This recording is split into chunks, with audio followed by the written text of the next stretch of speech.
Hey there everyone, that sexy nerd is back again, and to be honest, I'm really curious to see how this fight even works. Megatron versus Frieza. Man, I'm excited. We've got another Dragon Ball Z fight in here, and I don't know, usually when they put them up against weird characters, that means that the weird character has a slight advantage over the Dragon Ball character, so, I mean, because Beerus versus Sailor Galaxia, whatever the hell that thing was, that makes sense. Or Goku Black versus the Flash, that also made sense even though he lost. But I don't know who's gonna, I'm pretty sure Megatron's probably gonna be like, we shall unite till all are one. We're gonna hear Megatron go, till all are one. All my Transformer fans in there, man, I hope you guys are watching this video because I know y'all love it. I know you love that episode I did, which I need to do more of. But, man, I got a lot of Halloween stuff planned this month, so I got to get on it. So, and I wonder what the next episode is going to be, honestly, because you know it's going to be Halloween-based. You know it. So, yeah, let's just get into the episode. And remember, please, smash that like button if you want to see more sexy and nerdy content. And subscribe if you think I deserve it. And let's do this thing, y'all. Frieza, the Dread Emperor from Dragon Ball. And Megatron, the Decepticon Commander from Transformers. When these two dictators collide, the cosmos will tremble. And also, surprisingly, both of them went good for weird reasons. He's Wiz and I'm Boomstick. And it's our job to analyze their weapons, armor, and skills to find out who would win a death battle. Transformers. Oh my god, is that what it's gonna look like? Deep in the battle, outer we're doing space, Frieza lies first. a monster so cruel, so callous, so evil that the universe itself trembles at his approach. Behold, the mighty Frieza. Lord Frieza. Oh, he's adorable with the horns and that floppy tail and the... genocide? Oh, awesome. Very nasty and he's individual. laughing. Cool. Frieza's diminutive stature and faux gentility were intentionally deceptive and rooted in a surprising place. In response to the Japanese economic bubble at the time, Frieza's design was meant to evoke real estate speculators. Really? Series mangaka Akira Toriyama has described such speculators as the worst sort of people. Yes, really. Frieza is more than meets the eye. Oh, wait, shit. He's not wrong, right? He's not wrong. They do take people's land and kick them off, and like anything, ooh, if you really think about it, that could be also the reason why the Native Americans were eradicated.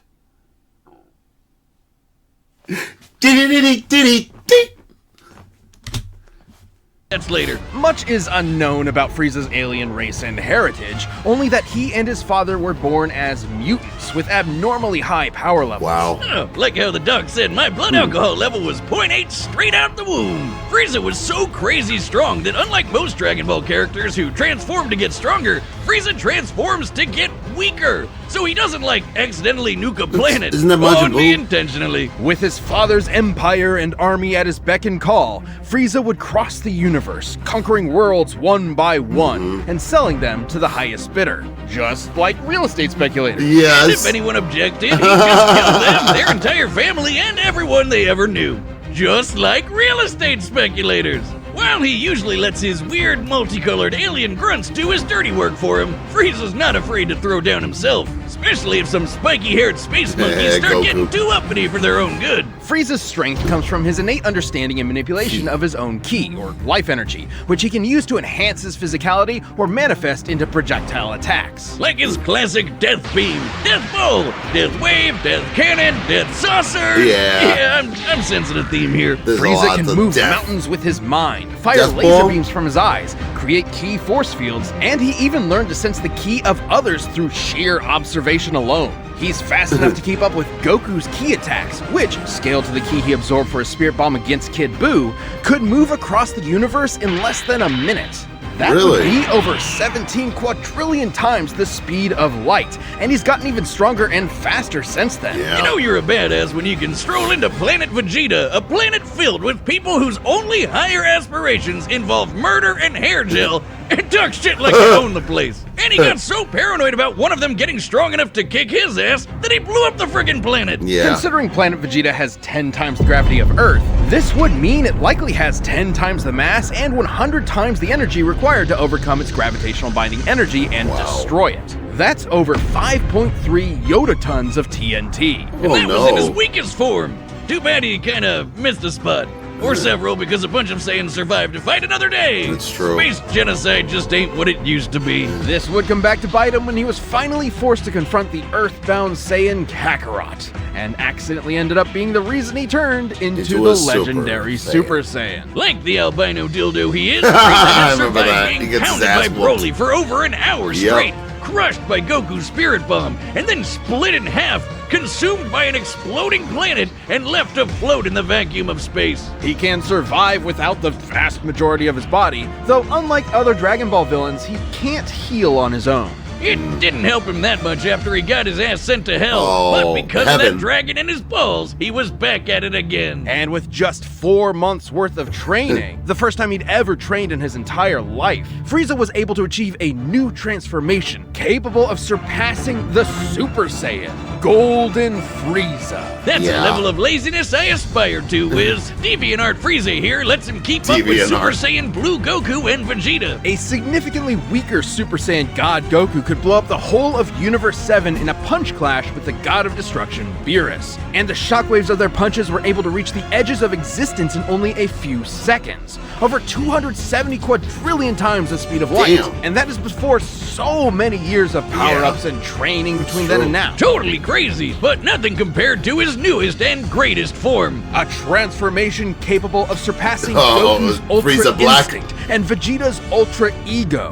Their peaks at this point. A transformation even stronger than Gas, who was wished to be the strongest in the universe. He literally said F you to the Dragon Balls. This is Black Frieza! The all-seeing Oracle Fish had prophesied the coming of the universe's strongest. And perhaps he was talking about Frieza all along. Come on, give us another prediction! Oh! Wiz, I think you're gonna die.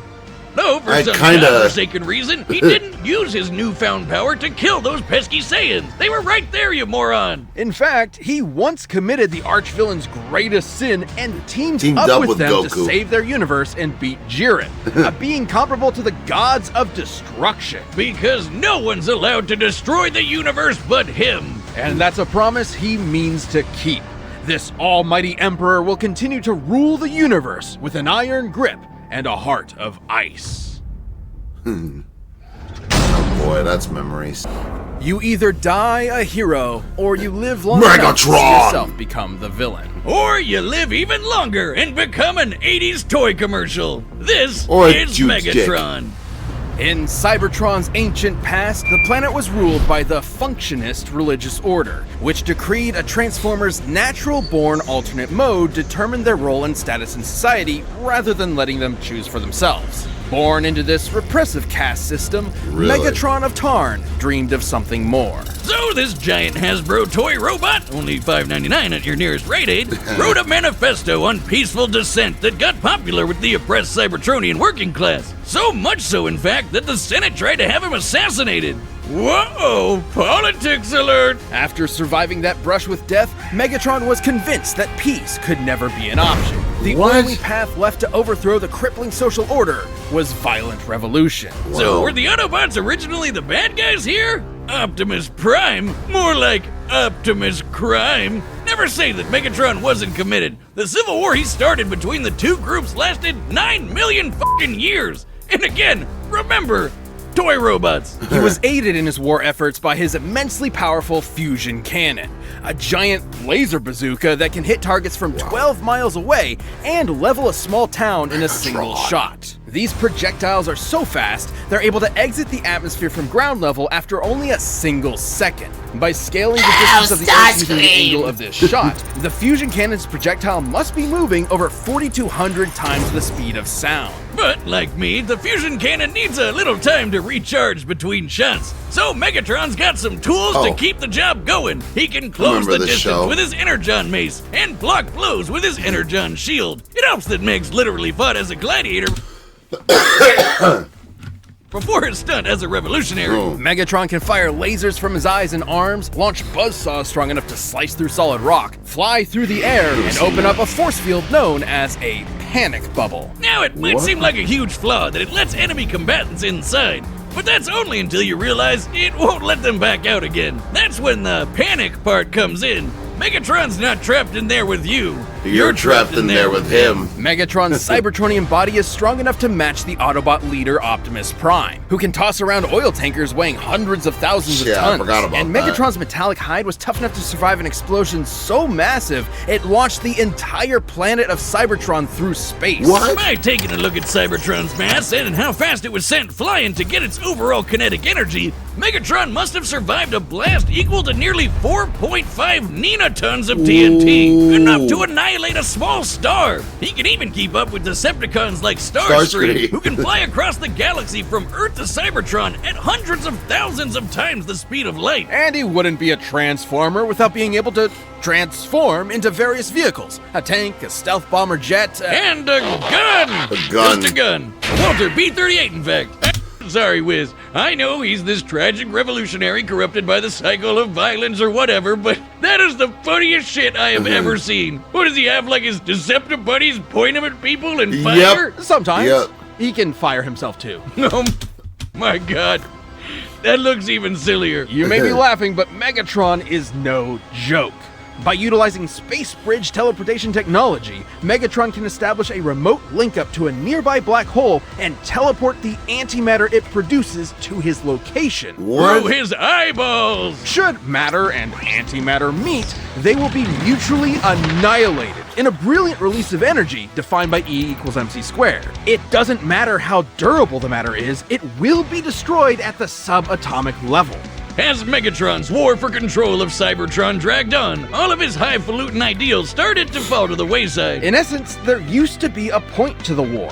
Now, war was the point. His only goal left was to rule Cybertron with a literal iron fist. That's where Megatron's greatest weapon came into play, his mind. The dude is a strategic and tactical genius who's always thinking 10 steps ahead. He's fought powerful Transformers like Grimlock, Predaking, and the Decepticon, a being with the power of an entire evil universe behind it. He and Optimus have even fought Nova Prime and Regenesis Shockwave, both of whom could utilize the energy of that same universe. Megatron once sealed himself inside an Omniglobe and commanded 1,000 real-life battles at once, funneling every iota of relevant information into his brain at the same time. How? The sheer deluge of data would be incomprehensible for anyone without that supercomputer brain. But all that robot ass-kicking ended up as a draw, and the only true loser was Cybertron. With the planet in ruins and its civilization extinguished, the Cybertronian Golden Age was long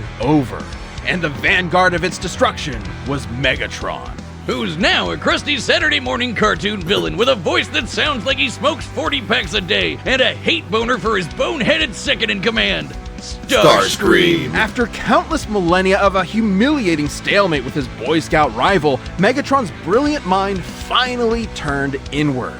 He remembered that his early writings advocated for peaceful conversion and free thought instead of domination. It took you 9 million years to remember why you started fighting in the first place? Would that memory get lost in the cloud? In what was possibly his most surprising tactical move yet, Megatron saved the universe from annihilation as an Autobot. What? He realized that after millions of years of indefinite war, the ideals that he fought for, freedom, justice, equality, had switched sides, and Megatron had to as well. Turns out there was more to this supervillain than met the eye, because true to his nature, Megatron transformed. Wow. Star set, we've run the data through all possibilities. It's time for a death battle! Oh. I don't know. I don't know how this is gonna work out, man. I'm rooting. I'm thinking Frieza, but my gut says Megatron.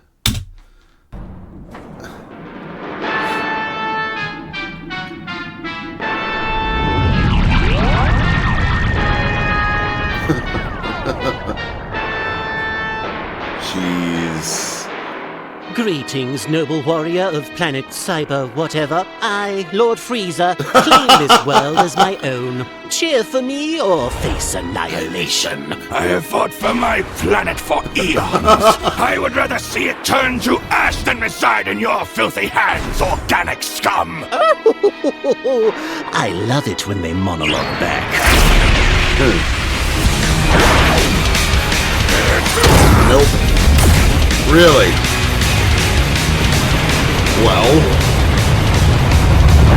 Well, that's awesome.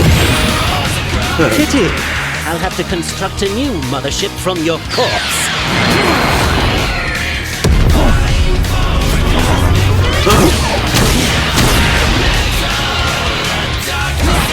What's wrong? Is that clunky robot body too slow to keep up? My wits can more than suffice, you blithering ponce! I love these two fighting. Golden Frieza. No. Oh! The mace! My favorite mace ever! Please use that thing to fly away again!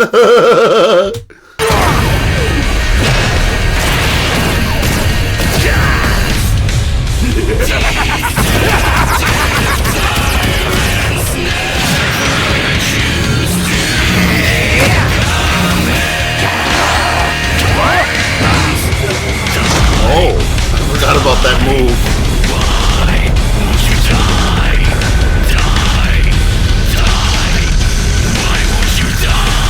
I love that. Where did he go? Huh? Oh.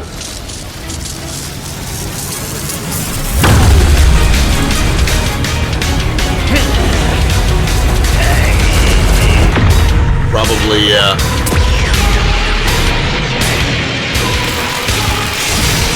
Okay. Ho ho ho ho ho.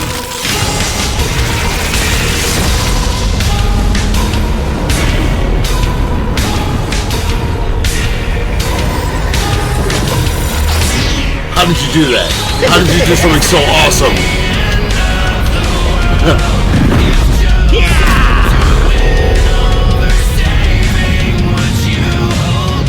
Oh, come on, Megatron. I feel bad now.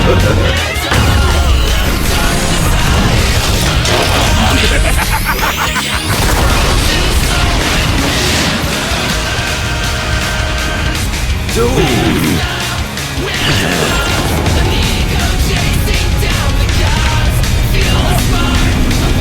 No!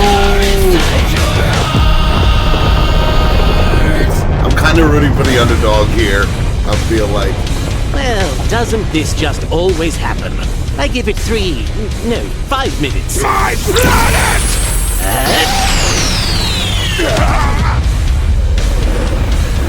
Uh-oh. Behold the mighty Lord Frieza, ruler of a dying planet! My planet! Where is your army? Where is your ship? So powerful, and yet you will wander the depths of space for eternity! All because of me! What a fool! You despicable cretinous worm! Oh, I'll no. torture you until your screams can be heard in the vacuum of space! Die a fool's death! What?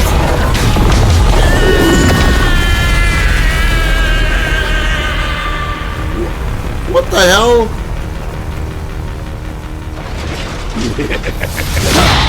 Oh, I had a feeling.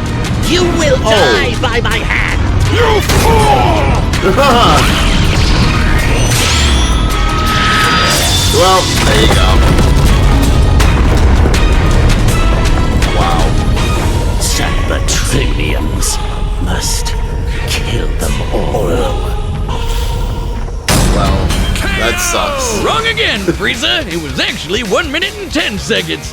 Idiot. Megatron's ruthless resilience may have netted him a win in some scenarios, but Frieza's overwhelming power gave him a clear edge.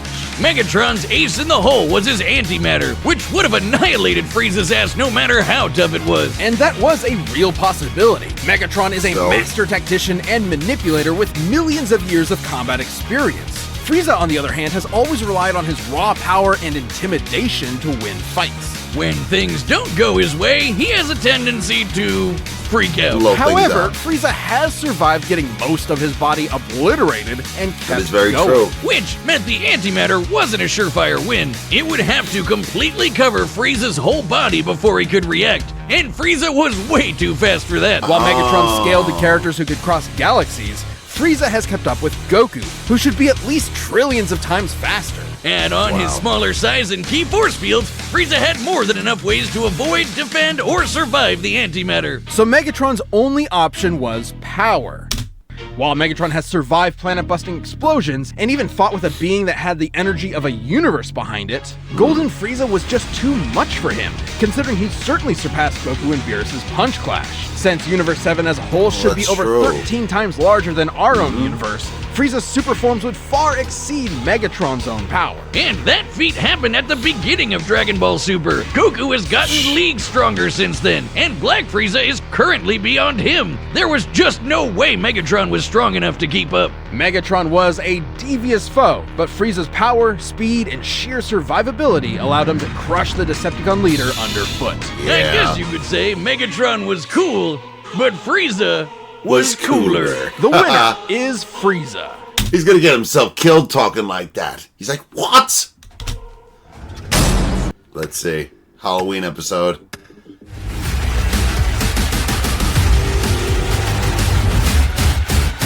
Or not.